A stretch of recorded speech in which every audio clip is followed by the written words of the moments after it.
झूठे नबियों से सावधान रहो। ऐसे नबी हमारे बीच में हैं, ऐसे नबी लोग धोखेबाज हैं, ऐसे लोग खतरनाक हैं। मैं नहीं कह रहा हूं भैया, मुझसे गुस्सा ना होइएगा। 7वां अध्याय 15 पद। ये लोग धोखेबाज जरूर हैं, खतरनाक जरूर हैं, इनसे सावधान हमको अवश्य रहना चाहिए। पहचानना मुश्किल है लेकिन असंभव नहीं है। वर्स 16, पहचानना मुश्किल जरूर है, असंभव नहीं है। इनको जाना जा सकता है, इनको पहचाना जा सकता है। समय और परख की आत्मा हमको बताएगी कौन है ये। समय और परखना हमको इनकी असलियत को हमारे सामने उजागर कर देगा। नाउ यू रिमेंबर, अब आपको याद होना चाहिए मत्ती उसके 7वें अध्याय में यीशु मसीह ने कहा दोष ना लगाओ, राइट? रिमेंबर, दोष ना लगाओ। बहुत महत्वपूर्ण पद है। दोषारोपण मत करो। दोषारोपण, ये गलत है, ये गलत है, ये गलत है, ये गलत है, डोंट डू दैट, मत करो। ये गई भैंस पानी में, इसका तो कुछ नहीं हो सकता, ये तो नरक में जा रहा है। जजमेंटल एटीट्यूड, जजमेंटल एटीट्यूड, ये वहाँ पे एटीट्यूड की बात, भावना की बात, हृदय की बात हो रही है, हमारे मानसिकता की बात, हमारे दृष्टिकोण की बात हो रही है।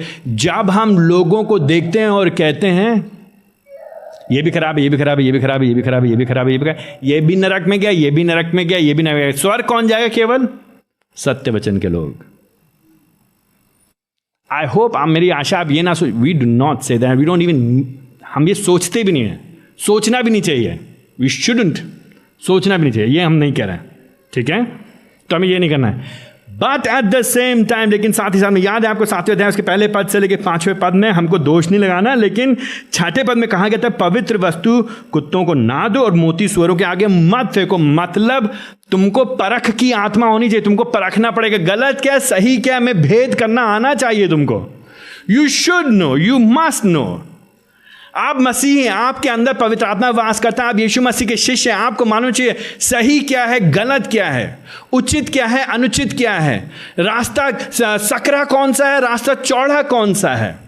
You should know, I must know. ये विश्वास, यीशु मसीह पास्टर्स को ये चिट्ठी नहीं लिख रहे, ये sermon on the mount pastors को नहीं दे रहे यीशु मसीह, ये लोगों से बात करें, उनके आसपास शिष्य हैं, उनके जो 12 शिष्य हैं और साथ में भीड़ है जो उनके आसपास। तो वो सबसे कह रहे, तुमसे कह रहे, तुम लोगों को मालूम होना चाहिए, तुम परखो, तुम जानो, तुमको मालूम चाहिए किसके सामने तुम सही बातें बोलो, किसके सामने तुम्हें नहीं बोलना चाहिए, कौन परमेश्वर के वचन को ग्रहण करेगा, कौन परमेश्वर के वचन को ग्रहण नहीं करेगा, कौन है जो उसकी शिक्षा को मानेगा, कौन है उसकी शिक्षा को नहीं मानेगा। तुमको मालूम होना चाहिए कि सीधा रास्ता कौन सा है, टेढ़ा रास्ता कौन सा, तुमको मालूम होना चाहिए कठिन रास्ता कौन सा है और आसान रास्ता कौन सा, तुमको मालूम होना चाहिए। That's what we saw last week, right? Verses 13 to 14. 2 मार्ग, 2 फाटक, 2 मार्ग, 2 भीड़ एंड 2 डेस्टिनीज, 2 गंतव्य। 2 फाटक, 2 मार्ग, 2 भीड़, 2 गंतव्य। इसमें और उसमें भेद करना तुमको आना चाहिए। झूठे शिक्षक क्या करेंगे तुमको? वर्स 15 ऑनवर्ड्स, झूठे शिक्षक से क्यों सावधान रहो? क्यों सावधान हो झूठे शिक्षक से? क्योंकि झूठे शिक्षक खुद तो नाश हो रहे हैं, खुद तो नाश की ओर जा रहे, विनाश की ओर, खुद तो वो चौड़े मार्ग पे चढ़ रहे हैं, खुद तो वो आसान रास्ता चुन रहे हैं, खुद तो वो बहुत सी भीड़ के साथ जा रहे हैं और साथ में तुमको भी ले जाएंगे। हम तो डूबेंगे, तुमको भी ले डूबेंगे सनम। झूठे नबियों से सावधान है। क्यों? क्योंकि जैसा गुरु वैसा चेला, और फिर दोनों आपस में ठेलम ठेला। Verse 15, that's why and you got to be careful, you and I need to watch out. हमको ध्यान देना है।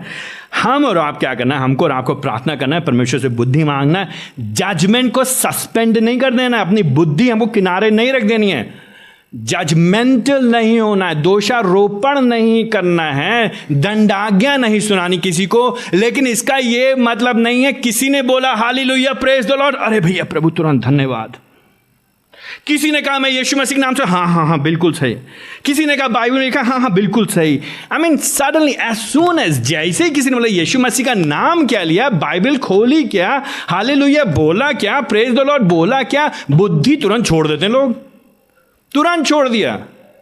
क्या सही है, क्या गलत है, क्या त्रुटि है, क्या त्रुटि नहीं है, क्या उचित है, क्या अनुचित नहीं है, ये आपकी जिम्मेदारी है, ये मेरी जिम्मेदारी है, ये हम सब की जिम्मेदारी है। कलीसिया के भीतर झूठे नबियों से सावधान रहो, क्योंकि वो तुम्हारे पास आएंगे। और आते क्यों हैं? क्योंकि वो तुमको फाड़ना चाहते, खाना चाहते, बर्बाद करना चाहते हैं।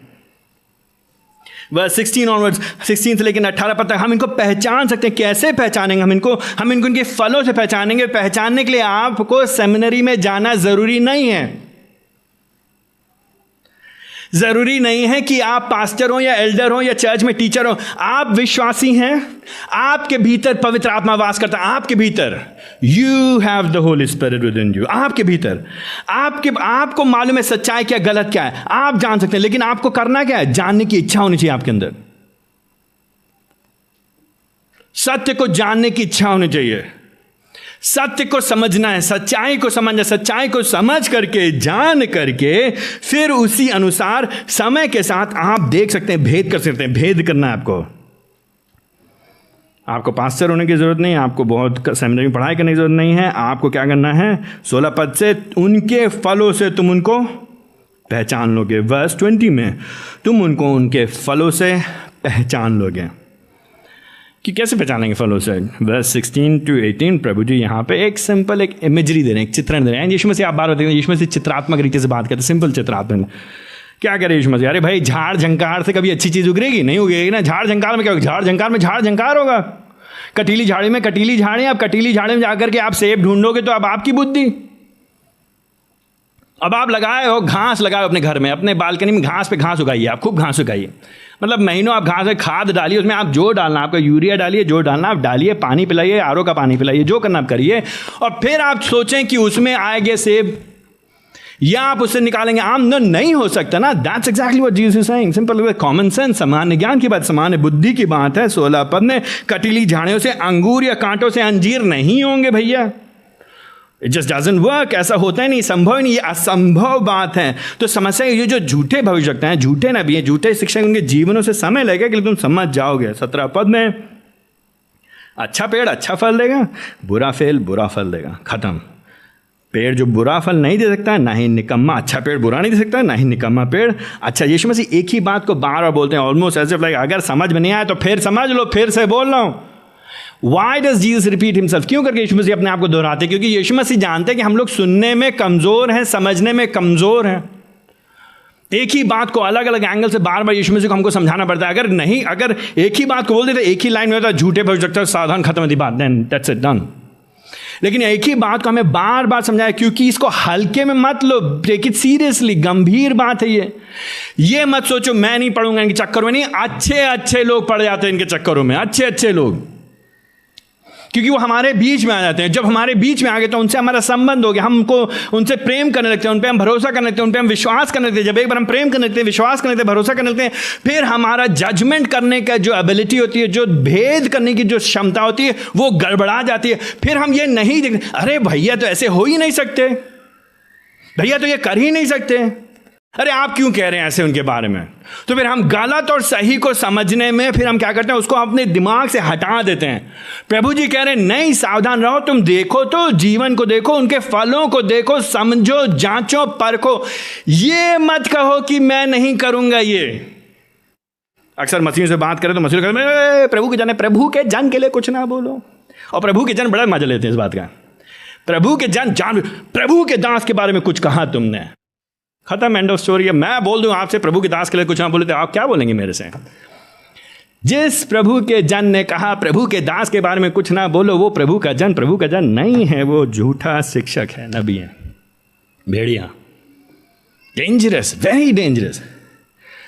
कोई भी स्क्रूटनी से ऊपर नहीं है, कोई भी इस बात से ऊपर नहीं है, जांच पड़ताल से।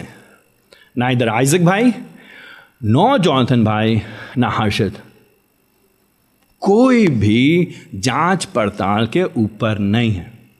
आपको देखना, ये आपकी जिम्मेदारी है। जीवन को देखिए, फल को देखिए। अरे भाई, अच्छा पेड़ अच्छा फल देगा, ठीक काम कर। समय के बाद थोड़ा समय लग सकता है, हो सकता है पता नहीं कौन सा पेड़ है, इसमें कौन सा फल लगेगा, हो सकता है थोड़ा टाइम लगा, 6 महीने, 1 साल, 2 साल, लेकिन टाइम लगेगा। संयम रखिएगा, वो अपने आप को उजागर करेगा। तो